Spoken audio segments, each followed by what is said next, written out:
Broadcasting from the business capital of the world, this is the Podcast Business News Network.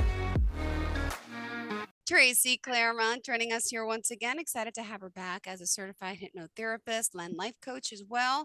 And the company is called Tracy Clairmont Hypnotherapy. And by the way, it's Tracy with no E, Tracy. Clairmont is Clairmont. And do you want to share a website or email address, contact number before we begin? So I will definitely share my email. That's the best way to get a hold of me. And it is hypnowithtracy@yahoo.com. That's hypnowithtracy@yahoo.com. And I am developing a website. I will be announcing that soon. That'll be another way to get a hold of me. Perfect. Well, thank you so much. Let's also remind everyone a little bit about yourself, where you're based out of, what you do, and then we'll get to today's topic of conversation. Thank you. Yeah. I am a certified hypnotherapist and a life coach, and I am based out of Western Montana. I have an office here where I'm also a mental health therapist and again, do the hypnotherapy either at my office here or over Zoom. You can definitely do hypnotherapy over Zoom so that I can serve people all over the country, even the world. Great. And I know we've had some great conversations in the past about the work you're doing and people that you work with. And for today, you had something special in mind to talk more about parenting. Could you share a little bit about that? Right. So last time we were together, Jill, we were talking about, well, the last couple of podcasts, we've been talking about, You always bring up um, our kids, of course. yeah, Human we've nature. been talking about building unconditional love and acceptance for ourselves Hmm. first, and then we expanded that to talk about how we can build a foundation of unconditional love and acceptance for our children as well. And we talked last time about how, as caretakers, we are building that foundation for our children. And we talked about some ways to really build a strong foundation for our children.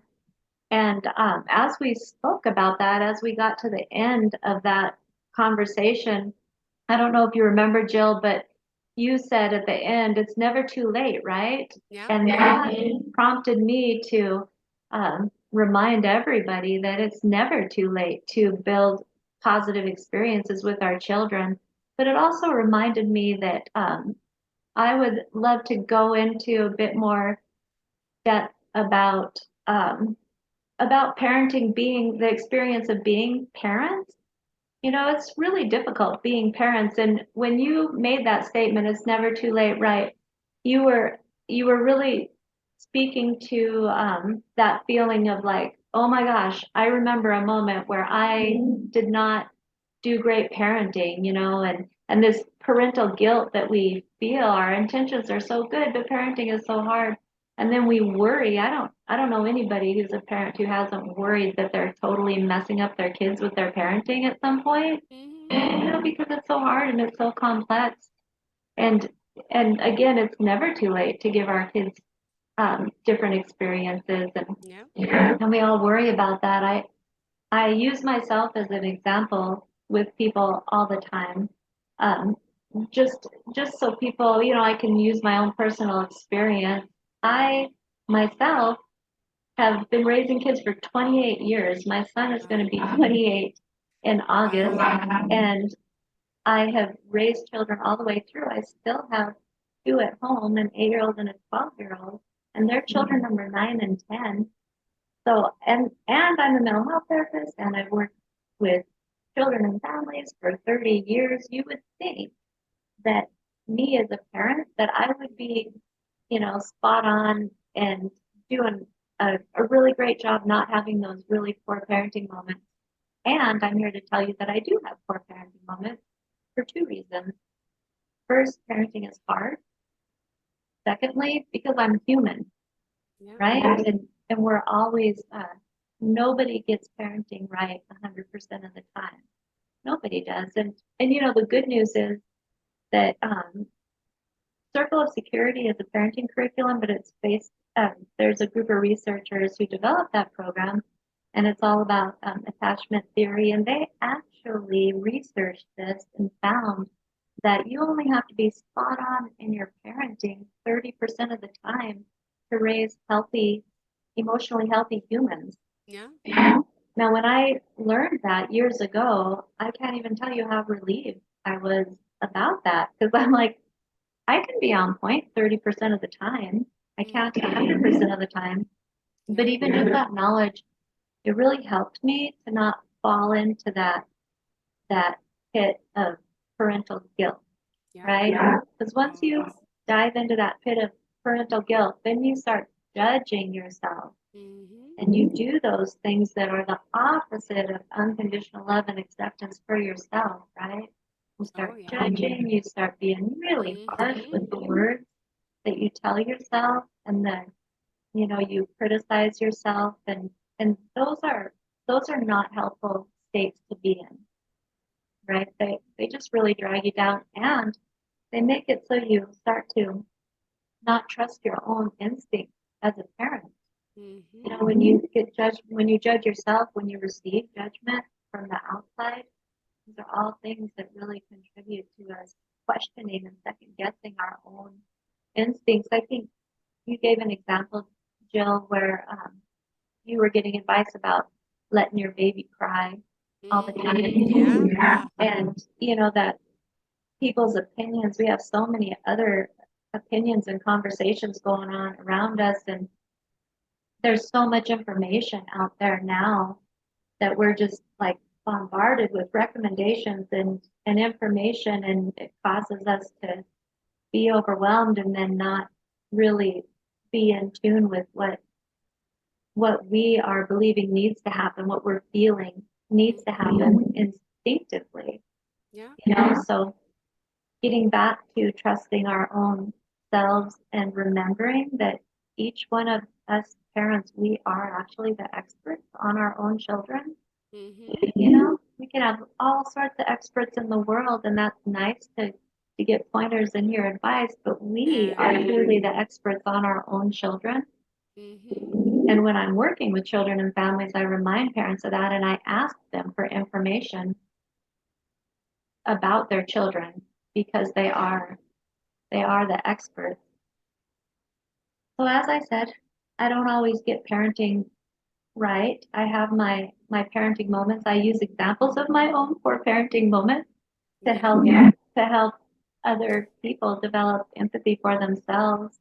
I had one of those moments the other day where we had a long weekend. My kids rodeo and we travel a lot, and that's exhausting. And we get to Monday morning and it's a little bit chaotic and we're tired. And I was getting my kids to school, and my kids asked if they could go through the coffee stand to get their little Italian sodas or their coffee drink. Aw. And I told them, well, if I have time, if there's not a long line, I need to get to work and my mind's like in this space. So there was a line, but I thought, okay, we can do this. So we go through the coffee stand, we get our drinks, and my 8-year-old thinks her drink is wrong, right? She's like, it's not the right color. And I said, well, taste it. She tasted it. And she's like, no, it's not the right drink. And I said, well, I'm sorry, I don't have time to go back. Mm-hmm. Just don't drink it if you don't want to, but I don't have time. Well, that was my 8-year-old. And then my 12-year-old, in true 12-year-old fashion, decides that she's going to take charge of the parenting in that moment, right? Of course. So she jumps in there and starts screaming at her 8-year-old sister, just drink your drink. You're such a crybaby. You always do this. And the 8-year-old starts fighting back, and she's like, you're not the boss of me. Shut up. And all of a sudden, there's chaos in the car. And I told them 3 times to stop talking to each other. And it fell on deaf ears. And then I lose my temper in that moment, and I screamed, both of you, shut your mouths right now. Well, that's not a shining parenting moment. My No. 12-year-old then, she's an expert at like shooting daggers out her eyeballs. So she's looking at me with that look, and my 8-year-old is, she's having a little meltdown. She's crying in the back. I'm trying to calm myself because when I'm upset, I'm a crier. I'm trying not to cry myself, and I'm on my way to deliver my children to school. Mm-hmm. these are hard parenting moments. So I use myself as an example of, okay, so what do I do in that moment? First off, I calm myself, right? Because part of our job as parents is to teach our children to regulate emotion. And you're never going to regulate your child's emotion by having big emotion, by having dysregulated emotion. So I was trying to breathe, I was trying to calm myself down and gather myself so that I could then meet my children's needs. I knew that when we got to the school, my 12-year-old is not in a space to talk to me at that point. So we had a rupture in our relationship. I'll do the repair with her later. My 8-year-old needs the repair immediately. So I talked to her. I apologized for my own behavior. I did say that their behavior was not okay.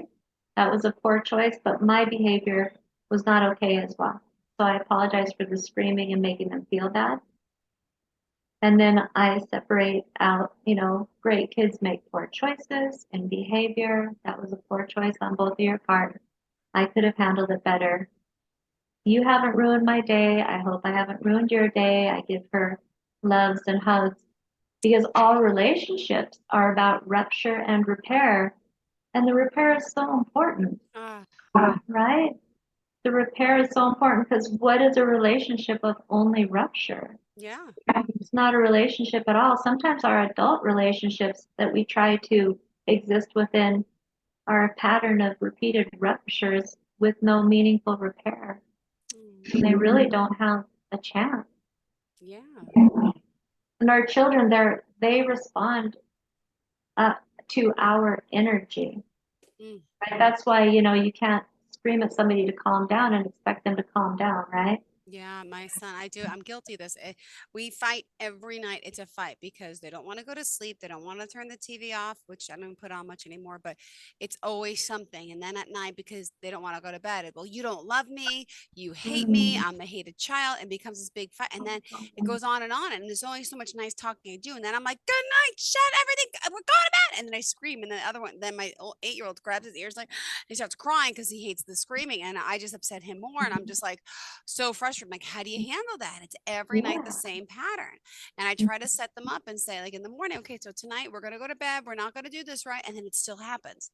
I can't break my little pattern of craziness at night with them for some reason. Oh, And then, the three of us, we still sleep together, which is everyone says is wrong, but we do. So I keep telling them, you need to start going to your own room. This won't happen if you go to your own, but they don't want to. We're all so close and this is what we do. But and then like threatening them with being in their own room, but I have to make that transition because I'm trying to explain to them this is not working. Mommy wants to still stay up after you. I'm allowed to stay over. You guys can close your eyes, but mommy can go, read a book, or mommy can go on her phone as long as you don't see it. No, you can't. So it becomes a big, it's, oh gosh. Yeah, I've created little monsters, but guilty. So I don't know how to right. get rid of Well, my own pattern. you know, all all children, even if it does not appear to be so, all children need us as caretakers to be in charge, right? I am totally guilty of what you're talking about, trying to reason and rationalize with irrational little humans, right? They're developmentally, I, they're not at a stage where it's meaningful interaction to rationalize. I have over rationalized with children, over explained myself and the reason for this so many times. I have begged and pleaded with my children before. Yeah. Please cooperate. Parenting is a balance. You don't want to go to the mean end of things, and you don't want to go to the weak end of things, right? Yeah. Because what all our children need is for us to be bigger, wiser, kinder, and when necessary, in charge. And it sounds like what you're talking about is that difficulty with the being in charge part. Hmm. And, sometimes we just need to stop the discussion, take the discussion out of it, and state the expectation. If the expectation is not met, then there's a consequence that you then are consistently is meaningful to your child and you consistently reinforce. But those are moments where, really hard moments where yeah, we engage in these behaviors that just aren't helpful in Yeah. our parenting. And then we become frustrated and go to a place where we get overwhelmed with our own emotion, and then it just kind of comes screaming out, and it doesn't feel good. Mm-mm. It doesn't feel good. And that's what I mean when I say parenting is hard, and we are all human. And then also there's things that, in this we're all operating off of the foundation that was built by our own experiences with our own caretakers, right? Oh So we yeah, my mother was a yeller, and I feel like I'm becoming her. Now I understand why she used to yell so much, but used to frighten me as a child. And now I feel like I'm frightening my little guy. I'm like, well, my older guy, but still, little one doesn't get frightened from me. The 8-year-old does, and I can see it. I'm like, oh my gosh, I remember feeling like you and hating my mom and just miserable when she would scream. And now he grabs his ears and he's like, I can't hear it. I can't. I'm like, oh, I've mm-hmm. created myself, and this is a cyclical cycle. How do you break it? And in those moments, that's one of those timeouts for parents moments, Mm-hmm. right? That's a moment where you take a timeout for yourself and you Yeah. calm yourself so that you can return back. And that's modeling for your children as well, right?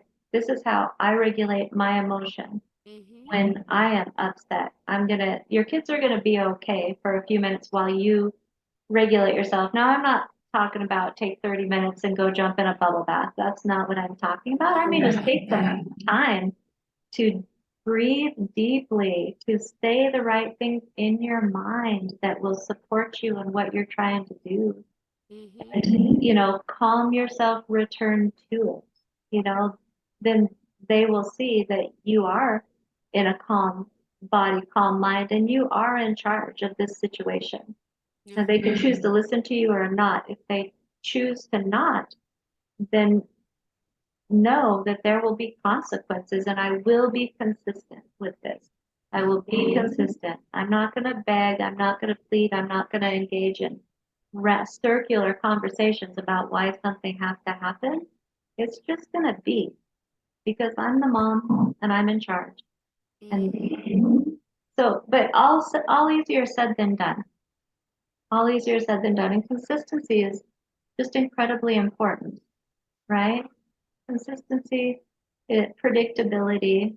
Kids do not thrive in chaos. Mm-mm. Those moments feel chaotic, Yeah. right? But again, it's super important not to fall into those pits of self-loathing and judging because it's not going to serve you or your children. Just remind yourself that parenting is hard and you are doing a great job. You're there with your children consistently. The things that cause big ruptures or big cracks in our foundation are, consistently not having our needs met. Mm-hmm. And again, we come to parenting with our own foundation and we may have our own cracks. True. You know, when we have mean parents consistently, when we have a parent who abandons us, a caretaker who abandons us, even if Mm. we have a caretaker who dies and that attachment figure is no longer there, um, drugs and alcohol take parents, caretakers away from their children, right? They're Mm-hmm. not there in any kind of meaningful way. Domestic violence takes us away from being consistent, dependable caretakers. All of these things, if we had it in our own experience, can make our job as parents even more difficult. Yeah. And I've had people come to me with issues related to their own parenting Mm-hmm. experience. And so that foundation that is laid for us in our early childhood, it's all experiences that are filed away in our subconscious mind, along with the emotion that went with it. And a lot of times we know the issue, but we're not aware of Yeah. why we have the issue. And that's our subconscious mind. Like we can consciously say, I never want to scream at my children again. I'm never going to do that again. That's our conscious mind. And then something happens where our subconscious mind that's driving the bus takes over and there's a rupture, right? That's hypnotherapy is really helpful for people who have issues like that. And these are issues that are hard to admit to other people, right? Because we're so Yeah. afraid we're judging ourselves. We're so afraid of being judged. They're really hard to bring to other people, but they're so important to bring to other people. For example, I had a mother come to me, and she had such a hard time admitting to me that she was completely uncomfortable with her children snuggling into her, coming into her with hugs and kisses and that affection that her children were so badly wanting from her. She was intensely uncomfortable with that. So that told me there's something in her subconscious mind that's driving that bus in regard to physical closeness and affection. And she wanted to know the answers, so we did hypnotherapy. We brought up the issue, and we found that a scene she went to was a scene with her own mother, and her mother was hysterical, crying, angry. This client of mine was 5 years old in the memory, and the father had left. She was very close to her father, and her mother was screaming hysterically at her for causing her father to leave. You know, that everything was good before she came along, and Mm-hmm. she is a bad kid, and he left because of her. Like very serious messages. And in that moment, she developed the limiting belief that she was so bad, that she hurt people so badly that they chose to leave her forever. Ah. And then to ensure that that'll never happen again, she also decided in her subconscious mind that she would always keep a safe distance from the people, from all people, but especially the people she loved most. Yeah. As we worked through this and did the healing and hypnotherapy, she made that connection. And then she was able to see that her inability to be close to her children and snuggle and love and affectionate was actually a very misguided act of love towards her children, right? Mm-hmm. She was trying to protect them from her, who was inherently bad and drove people away and hurt people. So in hypnotherapy, we were able to heal those thoughts and feelings and then replace with much better suggestions in regard to her and her ability to be close to people, and that she wasn't somebody who hurt people. And we were able to resolve those things. And a month later, I got a hold of her just to ask her how things were going. And this was one hypnotherapy session. And she reported back that she was able to be close to her children now, that she was comfortable with those moments. Wow. She was no longer avoiding and rejecting her children's um, efforts to be close to her. Amazing. That's an example of, I mean, that change has the potential to affect generations in Mm-hmm. that family, Yeah. right? It was just amazing. So there's many benefits of hypnotherapy, and also many benefits in having compassion for ourselves, forgiveness and understanding, and reminding ourselves that we're extremely important in our children's lives, and we are irreplaceable in our children's lives, that we are amazing in our children's lives, you know, reminding ourselves that we are good enough in everything that we're doing. And that kind of energy and acceptance will carry over to our children. They'll feel that too. Good. Well, thank you so much for reminding us of this. Yeah, brought up a lot of issues for me, for my our listeners, I think too, but for things that can be fixed, that can be helped, because we always want what's best for our children in general. I think that's what this conversation kind of has been about, and being a better Right. And just parent. remember, you are giving that to your children. You are Exactly. doing that every day. Focus on the positives. Thank Focus you on the so much. positives. All right, let's remind everyone how we could reach out to you, please. Via my email, that's hypnowithtracy@yahoo.com, hypnowithtracy@yahoo.com, and my website will be available soon. Okay, exciting. Thank you so much. Good to see you again. And hopefully we'll talk Yeah. again soon, sooner than last time. But in the Okay. meeting. All right. Sounds good, Tracy Clairmont. Thank you again. Have a All right. fantastic Thank you. day. Bye bye. Thank you. Are you looking for even more of the podcasts and hosts that you love? The Podcast Business News Network is proud to announce that you now have even more ways to listen live. Check out the MyTuner Radio, online radio box, and Simple Radio apps on iOS and Android, or find us online. Search for Business News Network on mytuner-radio.com, or search Podcast Business News Network on streama.com and onlineradiobox.com/US. Take your podcast on the go and don't miss a minute of the action.